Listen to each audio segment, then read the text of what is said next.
Voilà, bonjour à tous. Il est 9h20, donc on va débuter dans cette salle sur 3CX, donc les updates 3CX. Donc pour une petite présentation de l'orateur pour cette partie. Donc je m'appelle Nicolas Borovitch, je suis ingénieur HS en informatique et je travaille actuellement chez Evolink.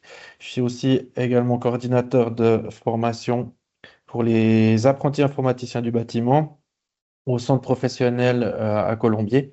Donc j'ai un peu deux casquettes et c'est aussi un produit qu'on essaie de mettre en avant avec les apprentis actuellement en formation. Donc pour cette partie agenda sur les nouveautés apportées par 3CX au niveau de l'update 8, donc on parlera de l'update 8, de la nouvelle édition basique et aussi des objectifs que 3CX fixe pour cette année 2026. Donc voici ici ce qu'on a reçu de la part de 3CX par rapport à ces nouveautés de l'update 8. Donc je pense que vous êtes habitués maintenant avec la version 20 de travailler avec des départements. Dans ces départements, vous pouvez bien sûr intégrer différents utilisateurs, extensions, travailler aussi sur toute la partie de gestion des horaires, par exemple, euh, des jours fériés aussi. Et l'idée de 3CX était d'ajouter un annuaire par service. Donc, je pense que vous avez l'habitude d'avoir un annuaire d'entreprise ou qui était global à l'entier de la société ou d'avoir la version annuaire qui était prévue par utilisateur. Et là, l'idée, c'était vraiment d'apporter cette fonctionnalité d'annuaire par service, donc par département, afin de pouvoir diversifier un petit peu ou sélectionner les différents contacts qu'on a en fonction des départements. Aussi, une amélioration concernant l'intégration avec Microsoft. C'est-à-dire que maintenant, on peut aussi travailler par département. Donc, au niveau de cette intégration, de ce lien avec Microsoft, aussi une amélioration ici qui a été apportée par rapport à cette intégration. Une nouveauté aussi, c'est tout ce qui touche aux boîtes mail partagées. Donc là, on voit qu'on travaille avec 3CX. Je pense que vous connaissez les files d'attente et les groupes d'appel. Donc l'idée ici, c'était vraiment aussi d'apporter cette fonctionnalité de boîte mail partagée en lien avec ces fonctionnalités de files d'attente et de groupes d'appel. Chose qui manquait aussi un petit peu dans 3CX, dans les fonctionnalités de 3CX. Et puis, une des dernières nouveautés aussi qui est apportée ici, c'est cette fonction chef-secrétaire. Donc, peut-être ça parle à certains, c'est pas quelque chose qui est tout nouveau, hein. On connaissait déjà ça sur d'autres PBX sur le marché. Donc, c'est vraiment quelque chose qui arrive aussi maintenant sur 3CX, qui peut être configuré selon vos besoins. On a déjà parlé aussi dans les précédentes discussions ou présentations de tout ce qui est AI ou IA avec les agents. Donc là, on voit aussi l'idée de 3CX d'apporter des solutions à ce niveau-là. Pour ici, déjà cette partie de réceptionniste et d'assistant personnel. Donc là, on voit les fonctionnalités qui sont actuellement à disposition, notamment le contrôle du Caller ID. On voit que ça peut être dédié par département autonome. On voit ici la source ou les sources de reconnaissance, la possibilité aussi de faire du text-to-speech et d'identifier l'appelant. Donc ça, c'est vraiment des fonctionnalités, je dirais, d'entrée par rapport à tout ce qui est IA. Et on verra aussi que 3CX va apporter prochainement des nouvelles solutions plus avancées, on va dire, au niveau d'IA. On voit ici que 3CX donne aussi la possibilité de créer nos propres agents. Donc, je pense que vous êtes habitués, ou pour certains en tout cas, à développer aussi des outils annexes pour vos 3CX. Donc là, on voit que vous avez aussi la possibilité de créer vos propres agents personnalisés, donc des prompts librement personnalisables, ce qui est aussi un bénéfice pour nos clients finaux. Et l'idée, c'est que vous puissiez vous-même le faire de votre côté. Donc, on a l'habitude peut-être actuellement de le faire ou de faire des call flows avec une app et on peut bien les personnaliser aussi en fonction de nos clients. Là, on voit que 3CX apporte aussi cette fonctionnalité au niveau de l'agent IA. Quand je disais que 3CX veut encore améliorer ses services au niveau de l'IA, on voit ici des adaptations, des améliorations qui seront apportées, où on aura vraiment un agent beaucoup plus amélioré, on va dire, au niveau de traitement de données de commerciales ou d'assistance pour pour vos services de support, par exemple. Donc là, on essaye d'améliorer toute cette expérience client, cette accessibilité aussi de 24/7, on en parlait aussi dans les présentations précédentes, ce qui permettra éventuellement de changer aussi vos configurations de routage d'appel chez vos clients, notamment en fonction des répondeurs. Peut-être qu'on va améliorer aussi cette partie-là. On ne va plus forcément mettre des répondeurs particuliers, heures de bureau ou fermeture de bureau. On pourra peut-être, avec cette fonctionnalité-là, aussi ouvrir notre système 24/7, où une partie des appels sera éventuellement prise par un agent IA. Là, ici, on voit qu'on essaie d'améliorer toute cette efficacité de vente et de support. Donc, on parle ici de first level ou de second level. Et l'idée aussi, c'est de pouvoir travailler en multilingue. Donc, on s'adapte aussi aux différents clients qu'on a. Si on a besoin de français, d'allemand, d'anglais ou d'autres langues, le système sera capable de gérer les appels en fonction de la langue du client. Et puis évidemment, on en parlait aussi avant dans d'autres possibilités, mais de l'intégration de CRM qui sera améliorée. Donc l'idée ici, c'est vraiment une synchronisation complète avec nos outils de CRM où un échange de données est constant, amélioré, où vraiment on a des informations beaucoup plus pertinentes qui seront échangées avec nos CRM. Et tout ça, bien sûr, toujours pour améliorer l'expérience client qu'on a avec ces intégrations-là. Ce qui va arriver aussi, j'ai rajouté ici aussi une petite image pour que ce soit un peu plus parlant. Vous voyez que 3CX vous avez peut-être entendu ou lu que 3CX a vraiment pas mal d'idées ces temps et est assez imaginatif au niveau des licences ou des versions de 3CX qui seront à disposition tout prochainement. Donc là, on voit qu'il y a trois, on va dire, nouvelles versions qui arrivent. La 4SC Free, la 3CX basique et la 3CX End+. Dans cette partie N+, justement, c'est ce qui est noté ici. Donc, c'est l'ajout d'un moteur de transcription 3CX. Donc, ce sera seulement valide avec la N+. Donc, c'est, on va dire, une NTIA, mais encore améliorée avec ce moteur de transcription. Et là, on voit actuellement, donc faites aussi attention à ça, c'est que c'est valable que pour deux licences, c'est-à-dire la 8 canaux simultanés ou la 16 canaux simultanés, avec chaque fois aussi un nombre de minutes maximal pour cette partie transcription. Si on regarde ici aussi, la version 8SC n'est disponible que sur le cloud. Et on voit que la 16SC, elle, sera librement configurable, c'est-à-dire soit dans le cloud, soit si vous voulez vous-même l'héberger. Mais à ce moment-là, il faudrait aussi ajouter un GPU dédié. Et toute cette partie agenda vocal qui est aussi ajoutée pour la transcription. Donc ça, il y a une dia complémentaire qui arrive juste après, je crois. Donc là, l'idée, c'est vraiment toute cette transcription qui s'ajoute et selon l'information aussi reçue de 3CX, ce sera conforme au RGPD.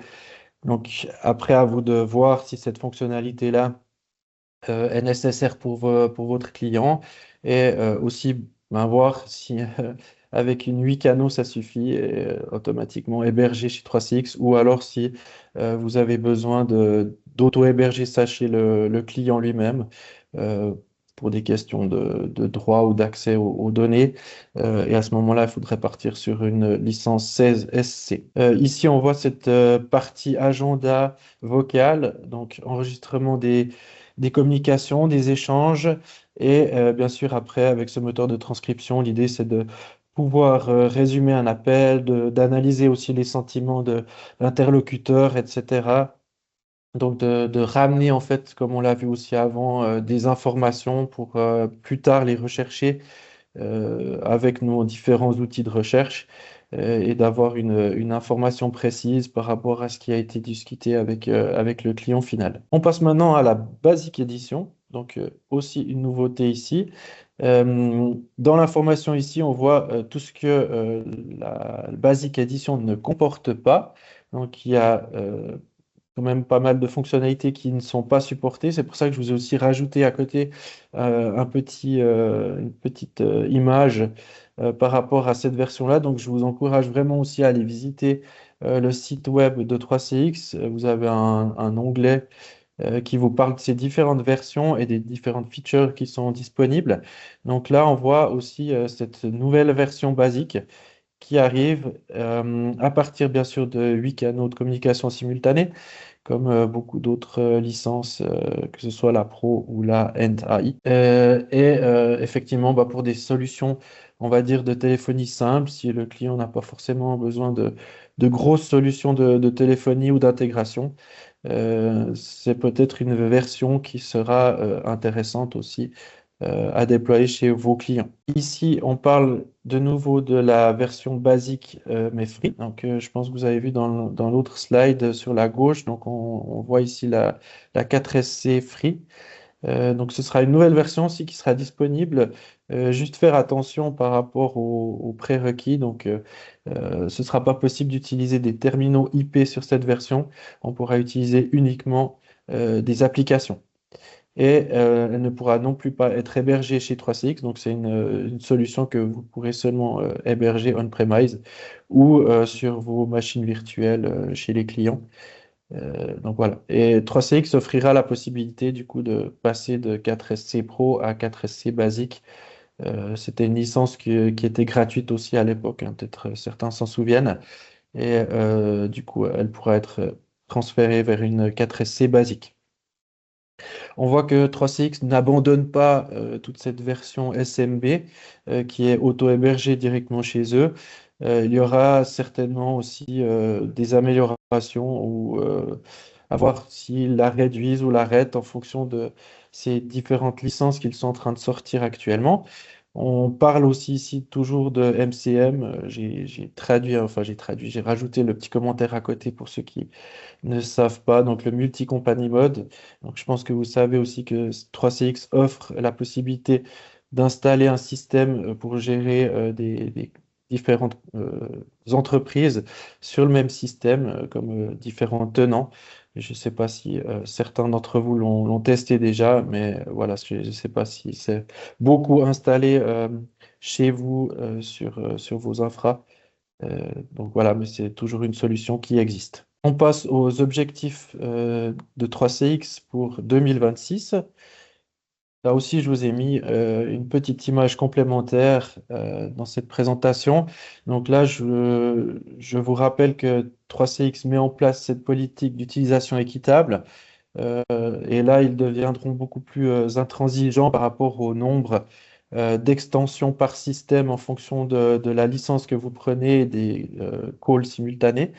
Euh, donc ça, bah, il faudra aussi contrôler chez vos clients si la licence est toujours adaptée aux besoins du client ou si justement il faudra changer de licence et basculer vers une licence avec plus de canaux simultanés pour intégrer l'ensemble de vos extensions utilisateurs. Donc ça, c'est vraiment l'idée maintenant de 3CX d'être assez focus sur ce système-là de licence. Avant, on sait que c'était assez ouvert.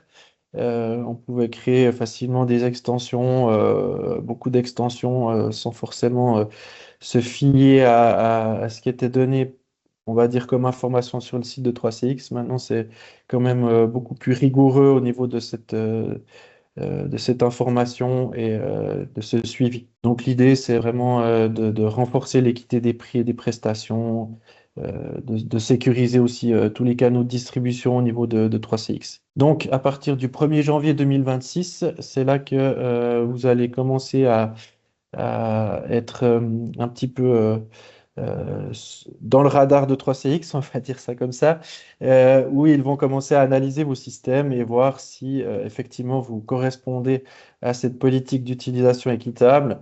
Donc là, ils vont contrôler vos systèmes si effectivement vous avez trop d'extensions en lien avec votre nombre de canaux simultanés et de la licence que vous avez.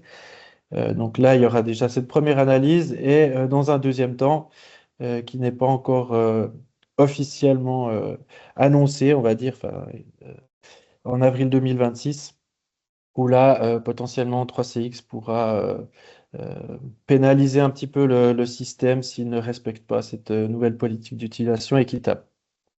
Donc là, on voit par exemple restriction d'assistance sur le système, euh, ce qui n'est pas forcément le top pour nos clients finaux, évidemment. Donc aussi la priorité claire à l'acquisition de nouveaux clients par 3CX. Donc je pense que vous avez vu aussi avec toutes ces nouvelles licences ou ces nouvelles versions qui arrivent chez 3CX. Donc l'idée, c'est vraiment d'attaquer tous les clients, tous les segments. On avait un peu l'impression qu'il s'était renforcé sur le segment plutôt grandes entreprises ou assez grandes entreprises quand même. Et là, avec ces nouvelles versions de 3CX, on voit qu'il réouvre un petit peu le marché vers tout type de clients. Donc c'est un petit peu l'idée de 3CX de rattraper un petit peu tous les clients potentiels à ce niveau-là. Et puis, on voit ici des campagnes, des contenus ciblés en fonction des clients, des leads, des nouvelles affaires.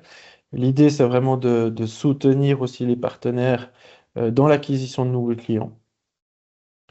On voit que au niveau de la priorité du marché, de la pénétration, on essaye de, de proposer vraiment des solutions au niveau de toutes ces versions, de pas justement rester figé avec les clients qu'on a déjà, mais vraiment d'aller de l'avant en proposant ces nouvelles versions à nos clients. Et puis l'idée, ben, justement, de nouvelles opportunités pour les partenaires 3CX que vous êtes. Donc voilà, si vous avez des questions, des remarques par rapport euh, ces nouveautés de 3CX, ben, elles seront prises en compte.